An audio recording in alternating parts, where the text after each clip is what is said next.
Okay, guys, this is what you see. Okay, we'll still emphasize once you open the blue icon books, you'll see something like this.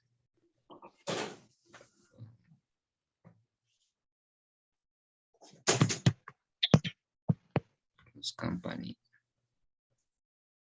You'll see something like this once you log on. And you're aware it's supposed to start with a new company. You create account, a new company, then you follow the prompts. Okay, but in this case, I'm going to use what I already have. And when you're making up your company, don't have passwords. Okay, so once you open it, this is what you will see. Okay, I think if it's new completely, you'll see something like blue icons. Then somewhere down here, there will be something like start working. That's why you click and you start. Okay, so then you edit preferences where you look at multi-currency and also payments. Okay, so other than that, we can go to what has brought us today. So if I may share the question that I'm sure you guys have. Okay, I've shared it. This is the question, but I'll just stick to what I really want to share. Okay, and I want to share something to do with returns. Now here we had on 20th, they said that they returned one piece of iron sheets. Okay, so maybe you have iron sheets here.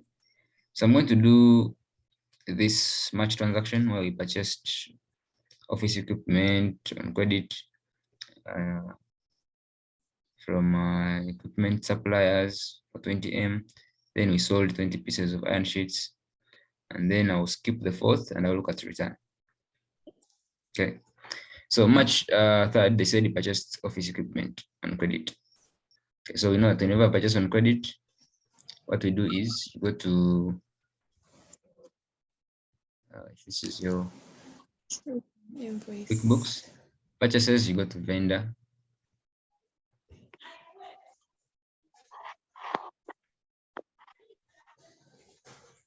Can you see the screen? Let me share screen. Yeah.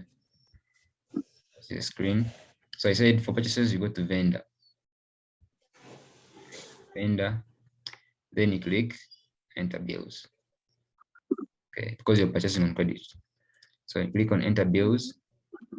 You're selling on credit. That is what you'll see. Okay. So they said we are buying this from a supplier who is called equipment, office equipment. You can share that as well. Okay, I always give the name of the supplier. If you already have him in your books, like I think you may just refer to what you have here. If you go to creditors, you have Katende and Jane. So guys, please mute. Stella, you're here for some time, but you refuse to mute.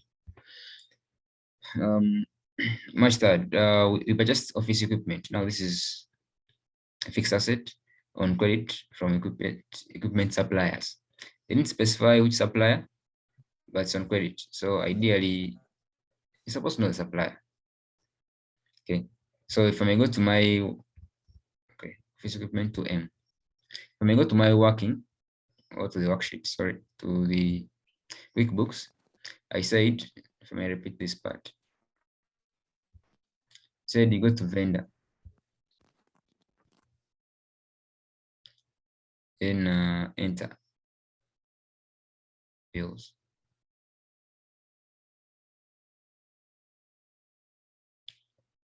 Okay, we know the person, so I don't know who shall put. Maybe office. What are the name of the vendor? Whom should we put? Because if it's on credit, you must know from whom you're buying. So here they didn't specify the name. Let me first confirm, be sure that they didn't specify the name. Business carried out. Purchased. So there's no name, but I think it is equipment suppliers. Okay. So shall put equipment suppliers.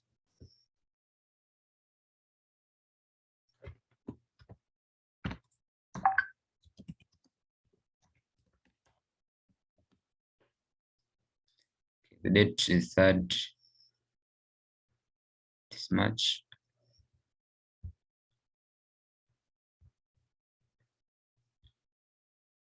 March, and the year is 2019.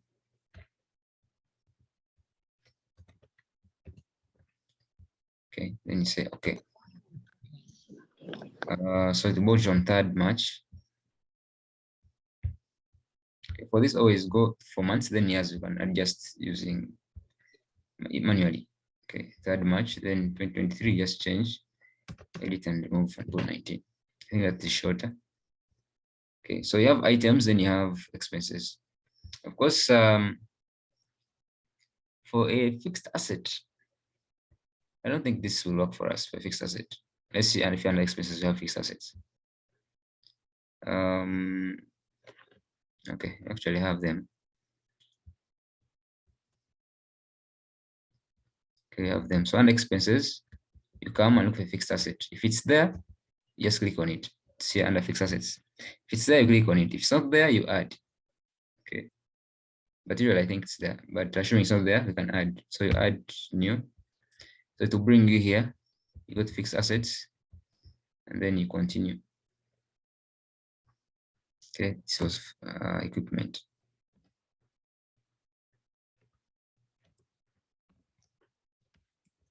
Equipment, maybe office equipment. Then you save and close. Okay, so to come here, the amount was given as 2 million. Okay, you can tell them in the memo that it's credit. You don't have to put this if you don't have, like if your speed is a bit lacking or typing, just ignore. But if you're fast, you say credit purchase. Okay. And then you save and close. So that's how you capture the purchase of a fixed asset. So say save and new so that you capture something with credit also. So what if I bought on credit? If it's an item, okay, stock. I think if I may check the question, I think they gave us some options there. We can just try a few, at least one. Okay, we sold 20 iron sheets, but you want to sell space. So assuming we had bought, like 1st January, they bought 10 pieces of iron sheets. I think there must be some balances already. Yeah, the balance is here 200. So I'm going to input these items and then also look at the purchase and then look at this one. So how do we capture items? Okay, because these are opening balances. The business has the following at the beginning of the year. Yeah. So these are opening balances. So what we do is, you know what to do. You go to the list. You go to list. Okay, always keep your sheet blank. So go to list, then list items, item list. Okay. Then you add by coming here under item, then new. Okay, it's inventory and it's called iron sheets. This is how we capture opening balances for items. Then you want to put the measure, assuming it's okay, assuming you don't know, assuming it is in you count each. So you say count, and you say each. Okay. How much? They always give you the cost. It's actually in pieces, so I have to go back and use pieces rather. Let me put pieces. So add new, sorry. Then pieces, you look where it falls. If you don't see it here, then you just say others. Okay, next, then press type pieces. Okay, pieces, then finish. Okay, then the cost, I think it was given as well. The cost per unit or the unit cost is 40,000. Okay, then what else? The quantity is 200.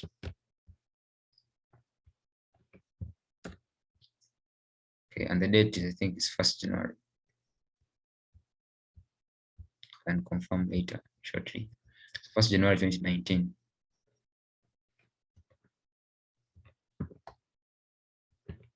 Let me confirm. Yeah, accounting year. Then they say the year ends on 31st December 2019. So basically the year starts from 1st January 2019 to 31st. Okay, unfortunately, I'm not sharing the question with you, but I already shared with you in class, in the group, sorry. So iron sheets is a sales, so sales income. And then you say, okay. We didn't have reorder points, so you don't have to worry about it. So you say okay. And that's how we capture items. Okay. So then you also made, now we go to the other transaction, which you said, they say that you purchased it. I hope you know how to do now cement, because you do the same thing.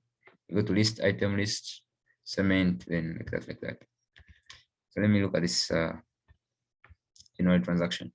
They say that we bought 10 pieces of iron sheets, each at 40,000 on credit from Katende. So now I buy from on credit, you know what to do, that you go to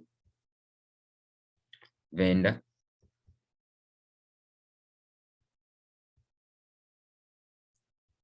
Okay, we'll agree that keep this clean. So you go to vendor, enter bills. Okay, they give us Katende, so you come here and look for Katende. If it's not there in your vendors, you add him. So you add Katende. Okay, as when the year starts,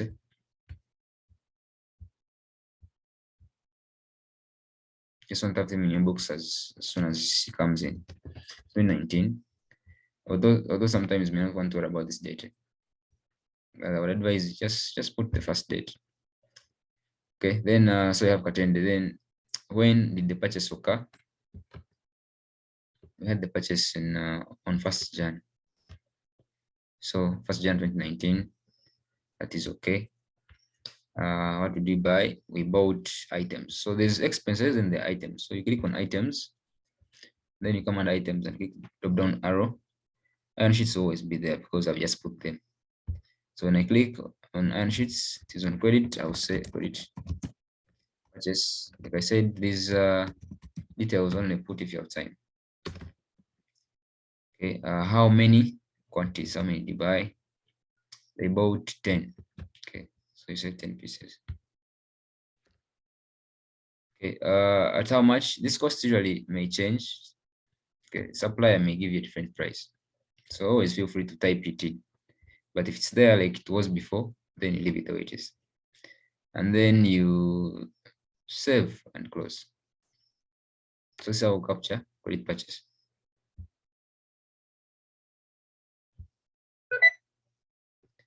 Okay, so now let's look at return, which is really my interest.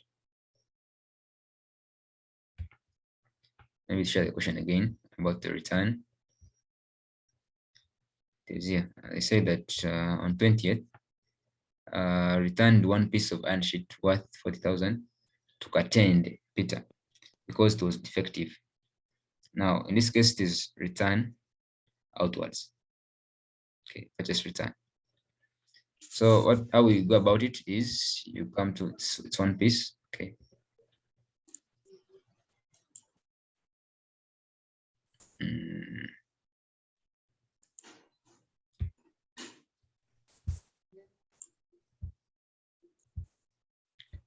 How we go about it? Said you come to vendor. Okay, you come to vendor. Then you still enter bills.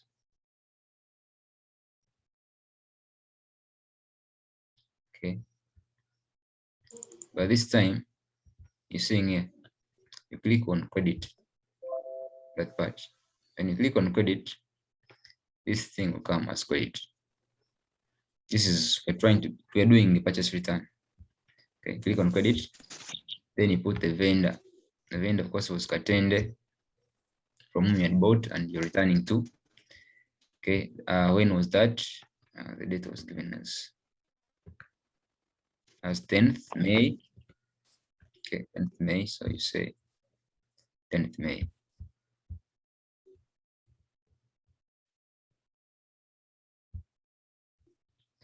Okay, it's not an expense, it's an item, so you click on item. Okay, then you say those iron sheets. Click on it. Then you say return or a defect returned. Or you can say purchase return, whatever you choose to say. Let's use purchase return. Purchase return.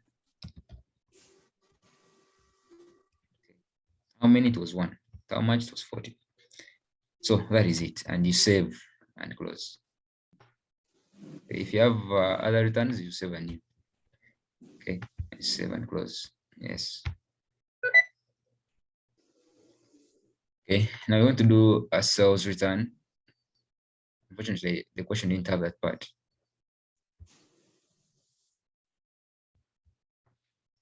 The question didn't have that part. I didn't see. It has this cell. Okay, shall build from this one. We sold 20 pieces of iron, Saber Timber John. Okay. How do we? Okay, I can answer some of your questions for now. Good evening, Vanessa. Yes, Becky SF. Patricia, may I write also if I go to journal entries and do debit and then credit? Journals for credit purchase, I think, Patricia, you'll be fine. You'll be right also. Yeah, I think you're right still. You go to your make journals, you debit equipment because you bought it, and then credit accounts payable. Okay, but you know the supplier, so you go to the name. Okay, to work surely. The only challenge of this is in case of credit purchase of items, you may find it tricky, but journals will still work. Then Bravo, how do we deal with opening balances for both debtors and because I think I already discussed this. If not, so I want to be able to repeat this, David. Go to Miriam. What if the return wasn't on credit? What if it was say what a cash return settlement? It is still the same. Okay? The credit there, by the way, I mean that you're returning it because it was on credit. No, you're returning it because you want to offset a customer or a supplier in that regard. Okay. That was remind me on cash sales. Okay. Can I use this journal to make returns? No, for returns, we don't use journals. You must use this. Purchase and okay. Now for return, we don't use journals. Okay, so let's talk about the sell. Okay, for the sale, we're saying on 3rd March, we sold to Sebatia John. So for sale, we know that you go to customer. Okay, and then create invoice. Okay, if you sell on credit, I think it was credit. Yeah, on credit for 1M. So when you come here, of course, customer job, you have the name. If it's not there, you will select from this. If it's not there, you add.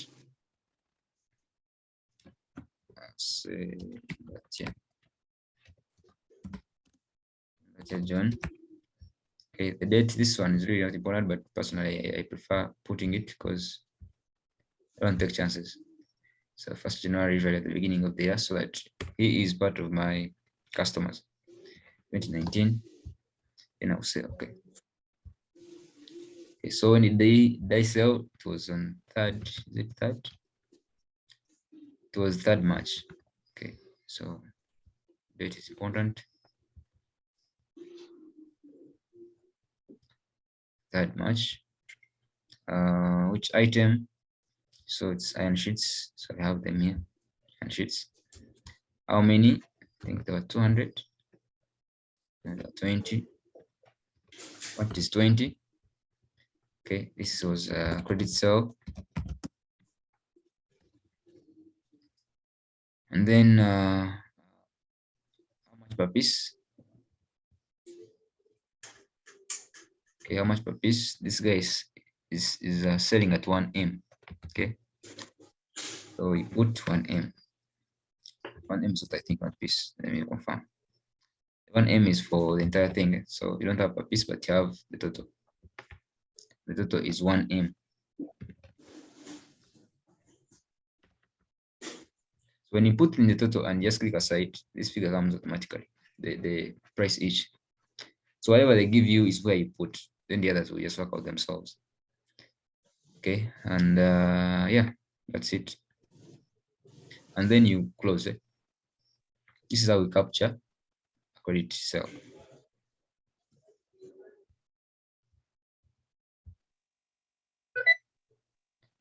Okay, so let's now look at the return. Assuming this December year, maybe in June now, it returns some goods because they are defective. Assuming it returns 5. Okay, so what you do is still come to customers. Okay, and then you go to create credit memo or refund. Okay, so when you click on it, of course the customer will be Sembatia John because he's almost returning. The date he returned a few months later, sold him too much, he returned them maybe on 10th of April. And what is he returning? He's returning what he bought, which were iron sheets. Saying return or sales return. Sales return, you can give reasons, maybe because they're defective. How many did he return? You're agreeing that he's returning 10. Okay, let him return 5 just. At how much? Of course, the normal returns at how much you sold to him. So ideally, to be at 50,000, like we saw.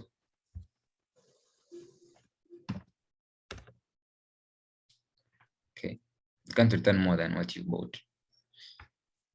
All right, that's it. Then you save and close. Okay, that's how we record a sales return.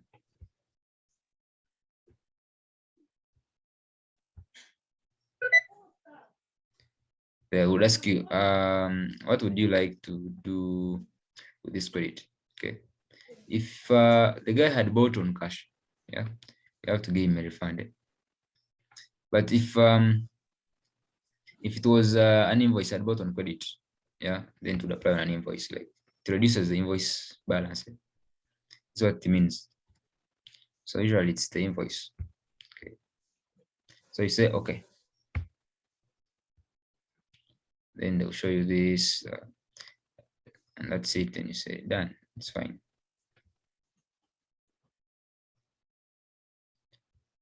Yeah, that's how we capture credit sales. And I beg to stop there, by the way, for CA. Cash sales. Cash sales, we said if you come to vendor, there's what we call enter sales receipt. Okay, cash sale, enter sales receipt. When you click on it,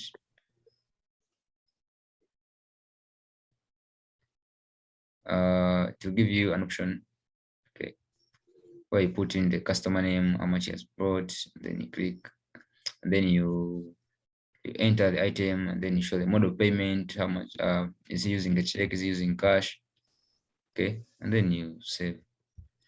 That's how we capture sales, cash sales. I said you go to customer, then create, there shortly. Said you go to customer, then enter sales receipt. So when you click on it, that shows up, and then you fill in accordingly. Okay, including the mode of payment. Is he using check or bank? Okay. Let me see some questions. I don't know the last part. I have pardoned you, I think. Cash purchase. Cash purchase, we go to banking. Okay, come here under banking. Then you write checks. Okay. Every time you make any payment and it's cash, like you're paying immediately, always write a check here. When you click on write a check, so to show you from which bank account do you want to get the money from, or if it's cash, from which okay, of course to be cash. If you have petty cash, to show you petty cash. If you have bank account, to show you bank account. Okay. Then you click on what you want. Then you put in the payment order, you put the date, you put the item. If it's an expense, say it was furniture, that means an asset, furniture. If it is salaries, that's an expense. You put them here in the expenses. Then for items, specifically inventory, you put it here. And then that is it. Okay. So try to practice a little more on those. Cash receipt. Like, what do you mean? Customer has paid you back or you sold cash? Mariam, kindly clarify. Because if it says if the customer just paid you then we say it's a cash sale. Therefore, you go under customer, enter what? Enter receipt. Receipt. Enter receipt sales. If it is a customer paying you back, you have been owing him for some time. Okay, has been owing you. Yeah, for some time, you come here and say receive payment. Still under customer, receive payment. That is when the customer has decided to pay now. Okay, you said you go to customer, then you say receive payments. So like you saw, we have our John. We have John, whom we sold on credit. So you say you're selling money from who? Saying we're receiving money from John. How much? It is this amount, because I said actually we're receiving the money that you're demanding from the thing here. So when you click on it, this is what will show you. That originally you had 1M, but you saw we made a return. The guy returned, was it 5 worth 120,000? Now his remaining balance is 750 because of that return. And then accordingly, you show is how much is he going to pay. Okay, if he's paying the whole amount, it will show itself. If he's paying some, then you edit it. Say he's only paying maybe 500. Okay, so if he's paying 500,000, it must be reflected here. The amount must be the same here. 500, 500. That's what he's paying. Then which date you specify when is he paying, and then you save and close if you don't have any other to put. If he's still paying for more, you save and new. Okay, I hope I've answered most of your questions, guys. And what if you are paying the vendor? Paying a supplier, like he has been demanding you. Okay, so you come to payment of bills. Okay, vendor pay bills, and click on it. Like we saw in our case, we had Katende, from whom we had bought goods on credit. Okay, Katende is demanding us, so you come here. You see these guys are demanding you. So for Katende, you just click on Katende. Okay, you say Katende is demanding me. He's demanding 400,000, but me, I want to pay only 300. Or you may want to pay 400, you just leave the figure the way it is. Okay, so it depends on how much you have. Then what else can you show here? Then you come this side to show the mode of payment, where is the money coming from and stuff. So first, the date, when are you paying? I've just paid now, maybe 18th April. You're paid. Did he give you any discount? You would clarify if he gave you. But in this case, we don't have any discount. Then what is he using to pay? Is it check or what? Maybe it's check. Okay. Usually it's actually checks. We don't use credit card. Usually it's check. Then you say mode of payment here, account. Say the cash or your bank account. All right, and then you say pay selected bill. Cash means this cash. Pay selected bill. Okay, this will show that you're paying 300 to Katende. Yeah. You want to print? If you have a printer connected, you say print. But you don't have. You want to pay more bills? If you're paying more bills, you still continue. But if you're only going to pay Katende, then you say done. Okay, and that's it. Okay, it has even disappeared. So this one is for customers, the receipt. Okay, so guys, hold on, cash payment. Cash payment, I said you go to banking, then you write a check. Okay. Banking, write a check. That's cash payment. So you put here the mode of payment. If it is cash, it is cash. If it is through a check, paying through the bank, you put the bank account that you're using. Okay, so assuming it's cash, click on cash. To whom you say, are you paying Sabatia was the customer? Assuming I'm paying Katende. Okay. Katende is now demanding only 100,000 because of what we did earlier. So you say, continue writing the check. Okay. Then you put the date when you're paying. Okay, assuming it's 25th April now. And regarding to what item, okay, you put if it's expense, you put if it is inventory, you put, and then you save and close. Guys, I hope we're together. So thanks for listening in. We are going to resume again like in 4 minutes. I'm going to do FSA cash flows. Okay, thank you for listening to me. Let's meet again in should I make it 9? Should I make it 10, or I can make it in 5 minutes? 9:40, 9:50. You tell me so that you do what you want.